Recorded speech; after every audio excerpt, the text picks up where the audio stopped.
We've seen the dystopian films where corporations have taken over from governments and run our whole society. We are living that reality now. Look at the billionaire oligarchs who run our world today, people like Elon Musk or Bill Gates. They're talking with governments all the time, they're talking with prime ministers, they're talking with presidents. Through the corporations they own and run, they can manipulate democracy itself. This is the war you don't see, and it's happening in every corner of our globe.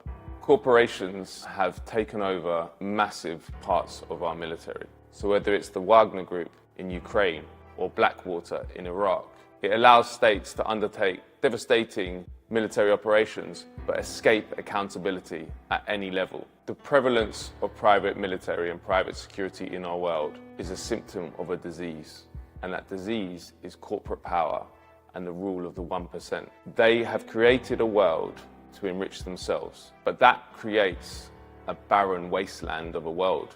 So the 1% need to hide behind walls now and hide behind these private security companies to escape the devastation their greed has caused and the corporate system has caused. And we're at the beginning of this trend. In 50 years, it could be that we have corporate armies which are bigger and more powerful than state armies. We could have particular companies going to war with other companies over resources. The dystopian fiction of the past has become today's reality.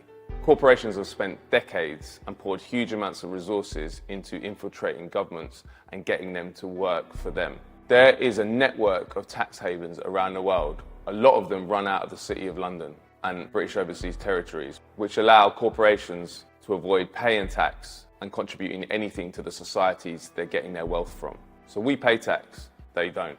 We, the people, are subsidising the corporations. From the NHS to schools to prison services, everything that we come into contact with in our daily lives is now run by corporations. Corporations are not allowed legally to have any other consideration apart from profit for their shareholders. All over the world, mining companies, oil companies are devastating the environment, but they don't have to pay for it, so they're not bothered by it. We have to pay for it. The big oil companies, ExxonMobil, BP, they knew about climate change in the 70s and 80s, but they did nothing about it because their only concern is profit. These are people with kids, with grandkids, but that did not impinge on their decision making. That did not impinge on their decisions to keep prospecting and extracting oil. Like an unstoppable virus, corporations are prepared to burn the planet in the seeking of profit. A major function of the corporation is to sell you a lie, that they are inclusive, that they care about you, that they care about society, that they care about human progress. It's all rubbish. It's all done to make you buy their products. In the 80s and 90s, corporations had what they called a reputational crisis, which was affecting their ability to work in the developing world. Mining companies were very unpopular because of what they had done in communities, destroying environments, taking resources without paying taxes and all the rest of it. So they invented a whole industry which they call corporate social responsibility, a propaganda campaign to try and convince populations that they are upstanding members of our society interested in our progress. It's rubbish, and corporate social responsibility now has become a huge part of every corporation's operations. It's about increasing their ability to make profits. It's all a lie, it's all smoke and mirrors. But it's so deeply ingrained in our culture now that the branding has worked for a lot of people. Most people associate personalities with corporations. That's a preposterous idea. It's all been done by advertising agencies. They've convinced us that a corporation has a certain value system. Nike supports Black Lives Matter, but has sweatshops all over the world. Coca-Cola presents itself as a family-friendly, cuddly brand, whereas we know that in its bottling plants in Colombia, trade union leaders fighting for a better wage were being shot dead.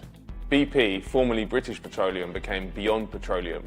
They present themselves now mainly as an environmental justice movement, while they're increasing their exploration and prospecting for new oil deposits, leaving environmental catastrophes around the world.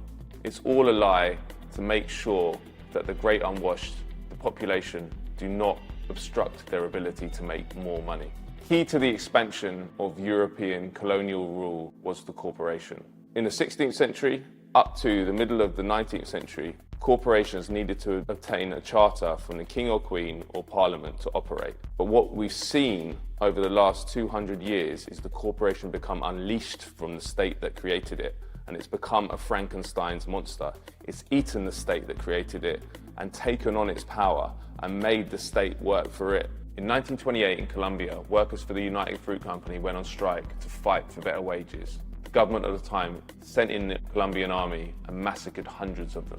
During the Spanish Civil War, General Franco led a military coup against the democratically elected Republican government. Many corporations supported the fascist coup, including Ford and General Motors, who sold a total of 12,000 trucks to Franco.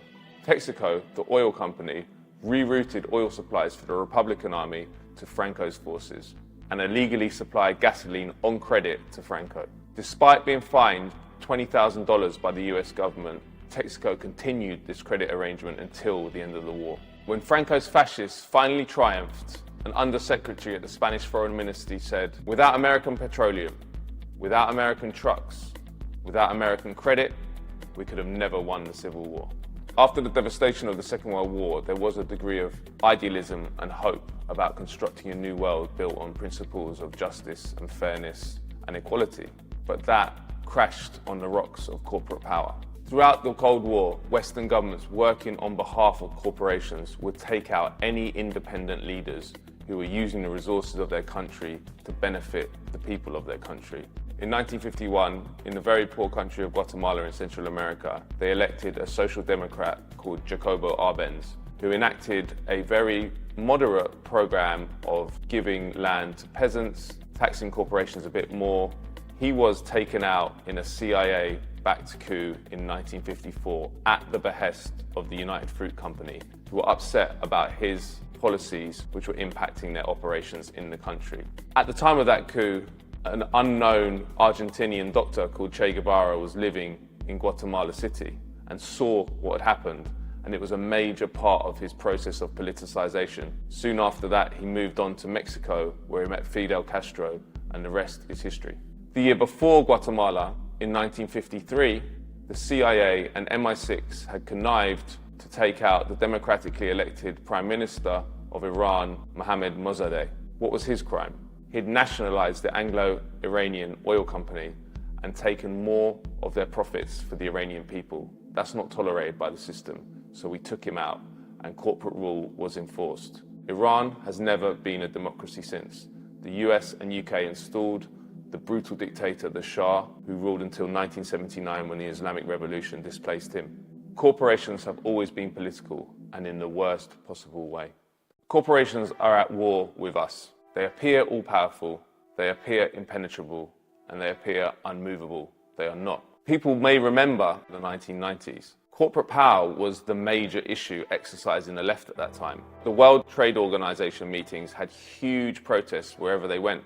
The famous one was in 1999 in Seattle, and that continued. You had the Zapatista uprising in Mexico in 1994 against NAFTA, the free trade agreement. When workers rise up, when people rise up to represent community interests, they fold straight away, join a union. And not only join a union, but make those unions independent and working in the interests of workers. Because union power is the one thing that corporations really fear. The other thing we need to do is get corporations out of our information system.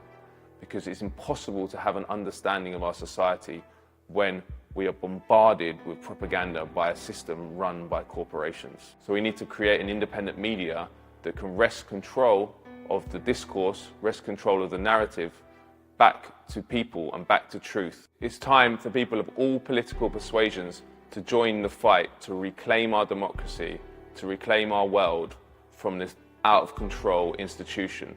The truth is, if we don't take on the tyrannical corporations who have corrupted our politics today, we will not have a livable planet for our children tomorrow.